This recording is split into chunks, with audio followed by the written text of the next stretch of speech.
মালয়েশিয়ার Malaysian calling visa এবং work permit visa সম্পর্কে অনেকে অনেক ধরনের তথ্য দিয়ে থাকে। কেউ বলতেছে মেডিকেল শুরু হয়ে গেছে, টেস্ট শুরু হয়ে গেছে, টাকা জমা শুরু হয়ে গেছে, কাগজপত্র শুরু হয়ে গেছে।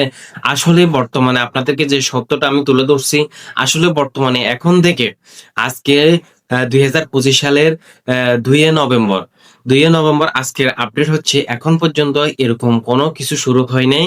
আপনাদের বিভ্রান্তি করার জন্য বিভিন্ন রকমের চ্যানেল, আপনারা অসত্য চ্যানেলগুলো সাবস্ক্রাইব করে রাখছেন, ওইগুলা থেকে তথ্য জেনে রাখছেন। আসলে মালয়েশিয়ান সরকার আপনাদেরকে যে তথ্য দিয়ে গেছে যে বাংলাদেশের রেকর্ডিং এজেন্সি গুলার উপরে যে তাদের স্থায়ী অফিস থাকতে হবে, 5 বছরের কর্মী লেনদেনের তাদের একটা অভিজ্ঞতা থাকতে হবে।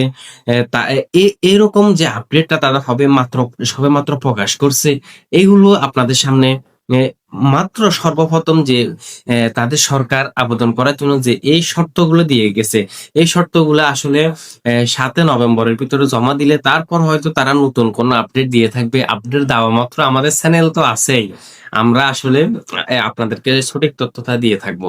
কিন্তু অনেকে অনেক ধরনের বিভ্রান্তিকর তথ্য দিয়ে আপনাদেরকে বিভ্রান্তি করতেছে। তাই আপনারা সঠিক তথ্য পেতে এসোপিয়ান ভুঁইয়া এই চ্যানেলটা সাবস্ক্রাইব করে সাথে থাকবেন এবং নোটিফিকেশন পাওয়ার জন্য বেল আইকনে ক্লিক করতে ভুলবেন না। আসসালামু আলাইকুম।